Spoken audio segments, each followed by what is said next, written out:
I had swam in college, and all my college teammates kept telling me, "You're trying to coach us. You need to be a coach." And there was something in me from long ago. I don't know what. I would like to say because my coach wasn't good enough to get me to the level I could have been at, but I don't know that. So I just liked it, and I never had a goal of being on a world championship staff or an Olympic staff or as a college coach win NCAAs. My goal has always been find a way to get better. So it was a kind of a passion for you? Say that again? It was a kind of a passion for you? It was more of a passion. So this is why you get so great in your subject, in your coaching, because you did not looking at your job as a job. It's a work. I have to do it. So it was a kind of a passionate way. One, I am nowhere near great. If this is average, I'm a little bit above average, and I'm trying to get better. How? All right. The Australian women in the 100 and 200 beat everybody, and they beat us by a second a person in the 100. There's a reason for that. So I've talked to about 4 people on the deck, and I've gotten some papers. A couple of them have written about the way the Australians train their women, and I'm going to look at that and try to understand that. I just ask questions of everyone.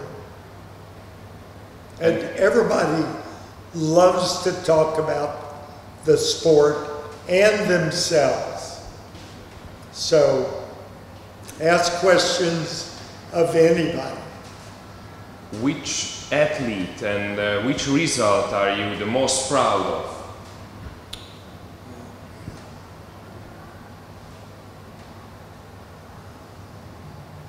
There are probably too many, because I had one guy that was 6 feet tall. How many centimeters is that? It's 180. 180. Weighed 66 kilograms. Wow. Never ate. And in 5 years, made 2 Olympic teams. And there was, if I'd had to bet money on it, there was no way he would have done it. But there are 4 ways you get better. You get stronger, and some of them get taller, so bigger and stronger.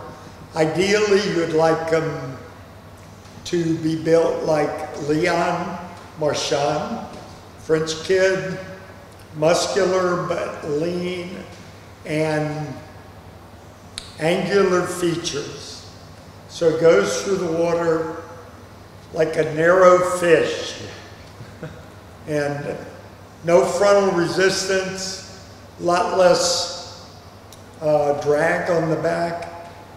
And so bigger and stronger, better technique.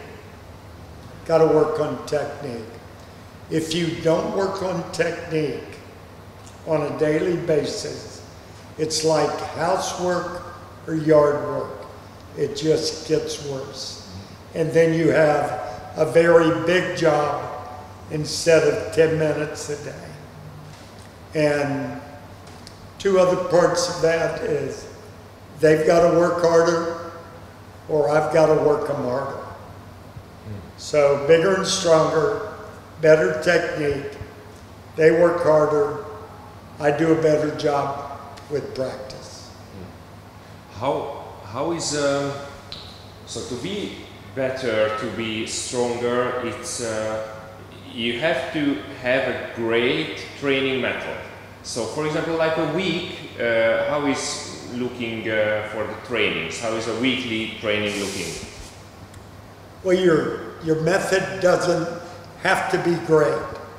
I mean, if you're a beginner, if you do push-ups and sit-ups, you'll get stronger. So that'll make you faster. But now when you get to this level, what makes you stronger, that's when you get into where the program needs to be special. And that's an individual thing. You know what an XY axis is. Where the X and the Y cross is 0. Yes. And I call that the level you live at. And so in other words, every day when you get up, you eat breakfast, go to work, do a half an hour of exercise at lunch, come home, eat supper, and read or watch TV. That is your 0 level of fitness. Now, if you add 10 push-ups, 10 sit-ups, 4 times in the morning when you wake up, that 0 level goes up. And that's where they live, you want them to raise that. If they are a big drinker of alcohol, then you want them to take that down, and that'll raise the level they live at. That's interesting.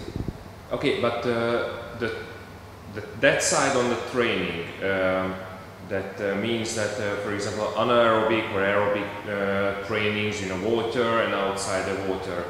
How are you working with the athletes? So aerobic, anaerobic, and how is that working for you in the training method? Well, I kind of skipped over our dry land, but I don't do Olympic lifts. I do lifts that, I don't know, a normal person would do. If you're in the weight room, we do bench press, we do squats, we do dips, we do curls. We just don't do cleans. I know Caleb does it and does it well, and I have done that with a team for a couple of years, and you reach a point where it's very difficult to get better. And so we've gotten to this one program. The thing we do that probably everybody needs to do is we do with a hexagonal bar, we just do deadlifts. Mm-hmm. It's the most important single exercise you can do. Takes care of the whole body. Which side you are? To swim more or just swim that distance, which is totally necessary, but in a good way? What a great question. We, in the 40s, 2 guys from East Germany wrote a book. I thought I had invented it, called the overcompensation curve. That means when you start at the XY, when you first start training, you start at the 0. Yes. And you get a little bit better when you first start training. And then as you work so hard that they can't recover on a day-to-day basis, then you go down under that axis. And You stay down there for a while, and when you come up, you get a bounce. It's like people who have done carbohydrate loading. They unload for a week and load for a week, and they get to be 2 pounds heavier than before they started, because they told their body during the week of unloading, you're not doing a good enough job storing, so when it got a chance to store. Same thing with muscles, with weights, with synapses, nervous system. You just have to keep after it.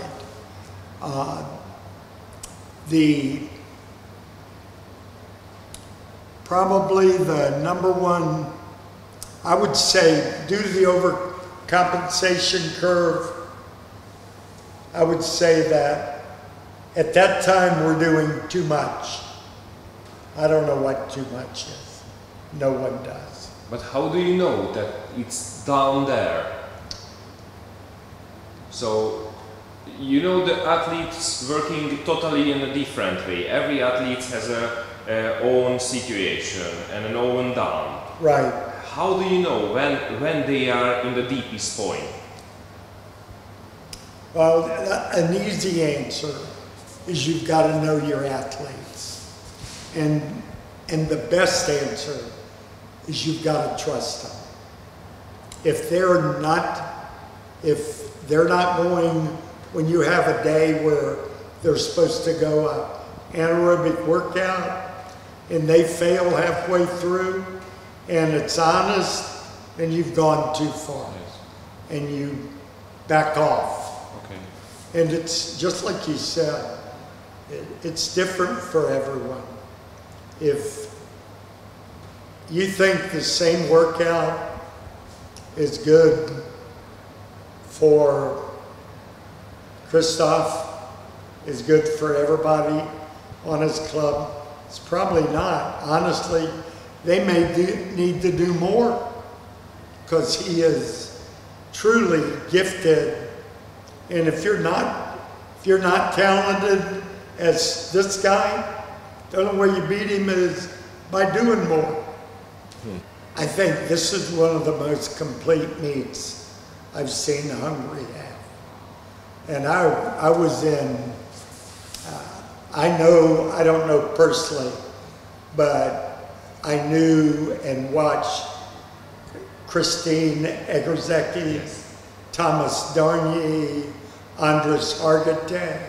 Darnye and Hargitay used to break our individual medley swimmers' hearts. They could just go forever and beat everybody. So, but it looks to me, your men and women, and I don't worry about who gets medals. It's who's in the top 16. And next year, the question is, do they move up? Because if they move up, the coaches are doing right. If they're not, they need to change something. That's the most important thing for every swimmer, is to go faster. It just go faster. Every year you start beating people and just keep going. It's not easy. When I do clinics in my country, I tell them nobody in their right mind chooses to be a swimmer. But I do believe the sport of swimming chooses special people to do it. And they do. Who else would do this? In our country, people go on vacation where the nationals are. They don't have vacation. They go to the nationals for five days. And they change when they eat, change what they eat, everything, just for the sport of swimming. And it's worth it for what lessons the swimmers get from it. Because if you work really hard, you're going to go faster. Maybe not when you're working hard, but when you rest, you want to go hard.